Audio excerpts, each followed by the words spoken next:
Engaged to a self-diagnosed narcissist, I'm drowning in responsibilities while he sleeps. You don't have what it takes to be a mother, he said after demanding I care for his kids alone during my surgery. Can love survive such abuse? I'm at a breaking point.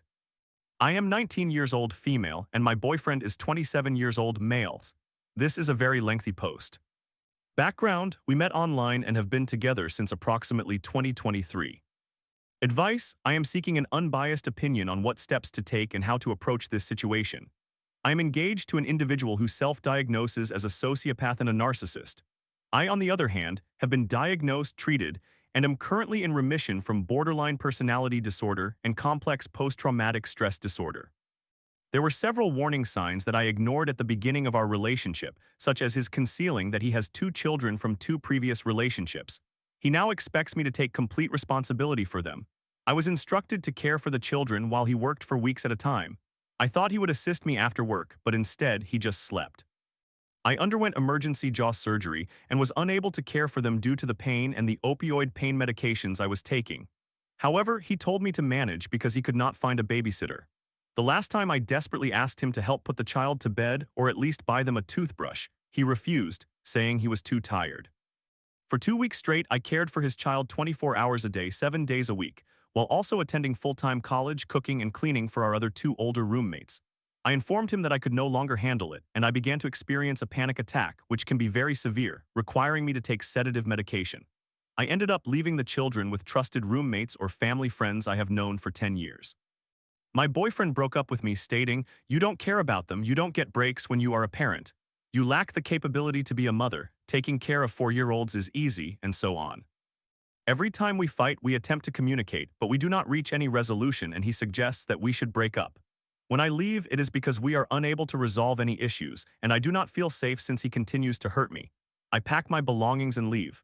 Following my departure, he creates new accounts to plead with me to return, promising that things will change. Whenever we fight, he admits that he talks to all his friends, distorts the story, and lies to paint me in a negative light to boost his own ego. After a significant argument where we attempted to discuss our issues, he confessed that he deliberately hurt and manipulated me over the past year, and when I began to tear up, he told me, "We're done. All you do is embarrass me, pretend you do not know me, and find your way home." In a moment of frustration, I threw my water at him.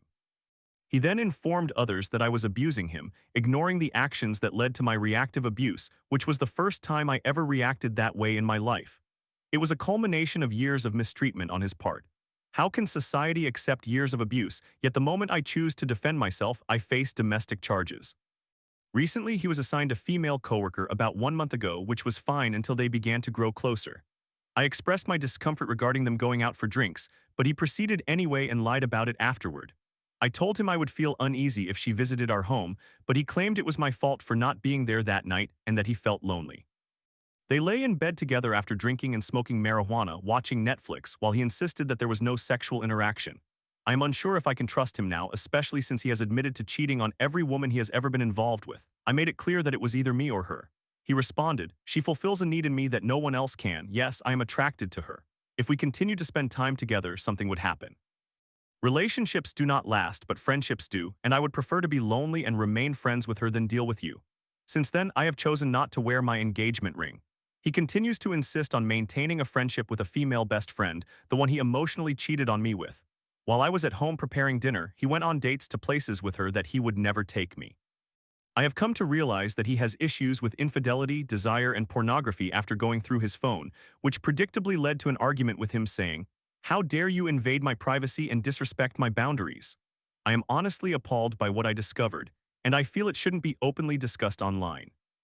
I have a history of sexual trauma for which I am still in the process of pursuing legal action, which complicates aspects of intimacy for me. He has told me that he treats me poorly because he is not having his male needs met. I decided overnight to change myself, doing everything he requested multiple times a day over the past week, even while crying, vomiting, hyperventilating, struggling, and having panic attacks. He claimed that it turned him on. However, there has still been no change on his part. We agreed to spend more quality time together and planned a date night for over a week, but as soon as we arrived, he invited all of his work friends, making me feel even less valued. About 2 weeks ago, we discussed how hurtful his words are, but it appeared to have gone nowhere. He said that all I do is keep everything he has said to me in my head, which is really difficult to forget given the yelling and name-calling. I told him we needed to work on effective communication and problem-solving skills. We agreed to finally attend therapy, and I organized everything: payment, location, transportation, insurance, and the appointment, only for him to cancel at the last moment. It is incredibly challenging to leave him because I continue to hold on to the person he was at the beginning, hoping that one day he will love me enough to become the partner I deserve.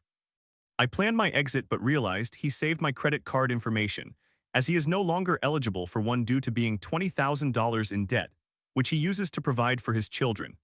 I cannot even qualify for a room that costs $400 a month because he has damaged my credit score and refuses to pay me back.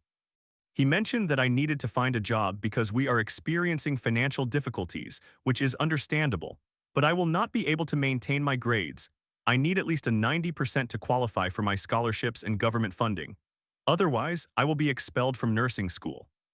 When we got together, he understood and accepted that I was only 18 years old and would not be expected to drive, afford a car, have an established career, further my education, work full-time, attend university, generate $5,000 a month, and cook and clean for 5 people, 3 of whom are ages 24, 26, and 27, while also caring for children. However, now he does expect all of this from me. He claimed that I am too expensive to support and that he pays $200 a month for me, which we have been able to earn together easily in 2 hours of private contract work as a couple. I am incredibly grateful for his support, but I am unsure if $200 is financially burdensome or if the $3,000 he pays in alimony and rent out of his $5,000 monthly income truly is. Now I feel as though he uses it against me, stating, "Since I pay rent, I can invite any girl I want over whenever I please. And since I support you, I expect the world and more." I resent it when he blames me for his financial issues or uses these matters against me. In the initial months of our relationship, he treated me like royalty. He listened to me, never called me names or raised his voice. We went on dates, he allowed me to cry on his shoulder, and he spoke highly of me. He made me feel cherished, loved, and cared for unconditionally. I love him deeply and I want to marry him. Please, what would you do? Have you experienced anything similar? Story 2. My grandfather, once my hero, cheated on my dying grandmother and shattered my family. Now, after years of silence, he messages me, "I wonder if you remember our times together." I feel torn between anger and forgiveness. What should I do with my memories of him? I would like to apologize in advance, as this will probably be significantly longer than necessary. However, my relationship with my grandfather is filled with many mixed emotions, and I do not know how to navigate it. I will begin with my early years. When I was an adolescent, my family moved across the country, which limited our in-person contact with both sets of grandparents. My father's father flew me back twice during the summer to visit, the first time with my older brother for 2 weeks, and the second time for the entire 2 months of the summer. During this time, I developed a very close relationship with my grandfather. We would go golfing 3 to 4 mornings each week, spend a week on his cabin cruiser exploring the lake and the attached rivers, and engage in fishing and swimming. We spent a 4-day-long weekend on an interior canoe trip with several fathers and sons from his church, navigating various lakes and rivers while portaging our gear and canoes. Much of who I became as an adult was shaped during that summer. We did not have any significant moments together after that summer, but we still shared a few Christmases and occasional phone calls. After I graduated from high school, my family decided to move back closer to home, especially since both my brother and I were heading in that direction for university. Shortly thereafter, my grandmother developed cancer. As an adult, my relationships with my family began to mature. What I discovered during this time truly unsettled me. While my grandmother was fighting her cancer, my grandfather cheated on her. He was already planning his new life before she even died. My grandmother and her sister caught him at his cabin with another woman. After I learned this, I withdrew significantly from my relationship with him. He ended up marrying his affair partner, whom I never met before she, too, eventually died from cancer. The situation did not end there. Throughout the course of dealing with these demons brought to the surface by my grandmother's illness and eventual death, I learned more. The grandfather I loved, who had such a profound impact on my life, was horribly abusive to his eldest children during their youth. My uncle had taken his own life many years earlier, partly due to the trauma of his childhood and the addiction issues that arose from it. My father also experienced numerous mental health struggles stemming from the abuse, including addiction, post-traumatic stress disorder, and major depressive disorder. 5 years after my grandmother passed away from cancer, my father also took his own life. His suicide note indicated that his childhood trauma significantly contributed to his inability to function, his addiction, and his feelings of worthlessness as a husband and father. Although I had very limited contact with my grandfather during those 5 years, having not seen him in person during that time, I completely severed all contact after my father died. He has me and my wife on Facebook, but we never communicate. In the time between my grandmother's and my father's deaths, I learned more about my grandfather's own childhood. He too had been abused. His father abandoned him as a child, and the next time he saw him, it was in a coffin being carried down the street in the small town where they lived when he was still a kid. He struggled with his own addiction and had many of his own traumas, which contributed to his poor parenting long before mental health services ever existed, as he was born in the 1930s or 1940s. I saw him in person for the first time in over 10 years last summer. My youngest cousin had graduated from university, and she really wanted my family to be there to support her. I have always cherished her, and when I received the invitation, I could not say no. She's a gem of a person and deserves all the happiness in the world. At this event, I greeted my grandfather, hugged him, and we had a brief conversation, but it was very limited. At this point, the man feels like a stranger to me, and his physical appearance was nothing like I remembered. He was a shadow of his former self, thin, pale, weak, and disoriented. He certainly is a man in his 80s and is not nearly as sharp as he once was.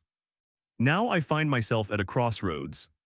My grandfather on my mother's side recently passed away. I posted a brief memorial for him on Facebook, and my father's father just sent me a message. I have not opened it yet, but I noticed from the notification that he wrote something like, "I saw your post. I am sorry for your loss. I am wondering if you remember all the times we shared together. It makes me sad that I have never got to know my great-grandchildren." That is paraphrased, but you get the general idea. I have a personal mantra: take no nonsense but do no harm. I suspect that he is nearing the end of his own life. While I have distanced myself from my relationship with him for nearly 20 years at this point for my own well-being, I do not want either myself or my children to be exposed to that sort of toxicity. I also feel conflicted. My mother's father was fortunate in his final days to be surrounded by all his children and the wife he had spent over 60 years with. He experienced such a beautiful, peaceful, and loving death that has made grieving his loss much easier. My father's father will not have that. Both of his wives have died, and he was unfaithful to the first one. His two eldest children took their own lives. My relationship with him is essentially non-existent, although he does have other grandchildren who maintain contact. I do not want to make his final days more difficult by being confrontational about why we stopped having a relationship. I was just a young adult when this all transpired, so I essentially ghosted him instead of addressing things openly. He has no understanding of why I cut off contact.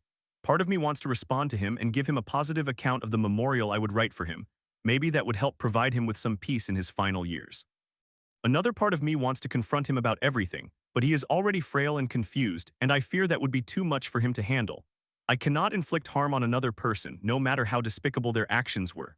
Yet another part of me wants to simply forgive and forget, possibly maintaining a distant yet involved relationship with him for however much time he has left. I feel incredibly torn and confused to the extent that I have not yet opened the message, meaning he is unaware that I have read it. I do not know the contents of his message. I am struggling to reconcile these feelings of betrayal and pain with the image of the affectionate grandfather from my childhood. I feel paralyzed. What would you do? Would you continue no contact and live with the potential regret of never having reconciled that once significant relationship? Would you provide him with some closure through a thoughtful message while keeping your distance? Would you attempt to reconnect, hoping it brings closure to both of you amidst the chaos that is my father's family? I appreciate any thoughts that anyone has. Summary: I once had a great relationship with my grandfather, but it turns out he was abusive to his children, including my father, and cheated on my grandmother while she was sick with cancer.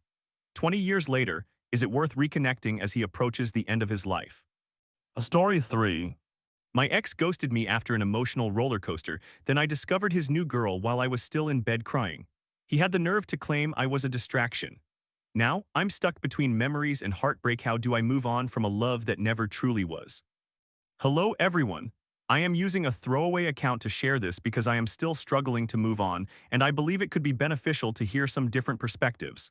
Many of the details in this post are quite specific, so he might see it, but at this point I do not care. My ex and I attend the same university, and we met through the dating application Tinder last July. He was visiting friends from his hometown while I was finishing my summer job, so we texted consistently for nearly a month before going on our first date. The date went exceptionally well, albeit in a strange way. After a little outing, he came back to my place, and we started watching a movie. We began cuddling on my couch, and he broke down in tears, explaining that he felt very touch-starved from his previous relationship. At that moment after we had made out, it was an emotionally charged situation, and I ended up crying as well. We even discussed some of the abuse I had experienced in past relationships. On his walk home, he discovered that one of his old friends had committed suicide, and I assisted him in calming down over the phone. The next 3 weeks followed a fairly similar pattern. We went on dates and engaged in amazing conversations about our personal beliefs and what we were seeking in a relationship. We were both very emotional at times and often relied on each other for mental support. It seemed as though we shared similar goals, and after just over a week of dating, we decided to make it official. Side note, I know this was quite quick. I promise you he had every opportunity to back out of it. I was incredibly happy.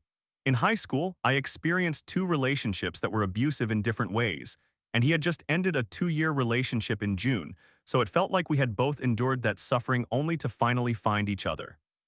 However, September brought an end to my fantasy. Even in August, my ex was displaying some odd behavior. He had a healthy sex drive, but whenever I touched him, he would start crying. During our dates, I would do something to make him happy, like compliment him or rest my head on his shoulder, and he would cover his face with his hands, seemingly trying to dissociate. When I inquired about this, he mentioned that he had a standard to which he had to adhere, stating that if he allowed himself to feel too comfortable, it would impede other aspects of his being. I found this very strange but chose to dismiss it. Starting in September, however, he began texting me less frequently and was always busy when I tried to arrange outings. Once again, I asked him about it, and he agreed to come over on September 12th to talk. The night before, however, he came into my workplace sporting a hickey on his neck. He claimed it was a rash from falling into a bush, and I foolishly chose to believe him. When he came over, he tearfully confessed that he was not over his ex and that he wanted to take things slowly. That turned out to be the last time I saw him. 2 weeks later, I asked him out twice, and both times he stood me up. By the final instance, I was fed up and sent him an angry text message expressing my frustration about his disrespect for my time. He replied about 30 minutes later, stating that he was not okay and that it was not fair for you to have to be dragged into this. Let me tell you, the month following that night was the worst month of my life. I was working 3 jobs at the time, alongside a full-time course load, and whenever I was not at work or in class, I was in bed. Over the course of a week and a half, I sent him 9 texts pleading for him to at least let me know he was okay. I even left a letter at his doorstep in mid-October, pouring my heart out to him, but he never responded. To this day, the only way I have learned anything is through his Instagram account. The night he ghosted me, he blocked me on Instagram, but not on iMessage, which is strangely ironic, but I have 3 alternative accounts, so it didn't matter much. I started watching his Instagram stories, and on October 8th, he posted his first story with his current girlfriend. They were on vacation together in Charleston.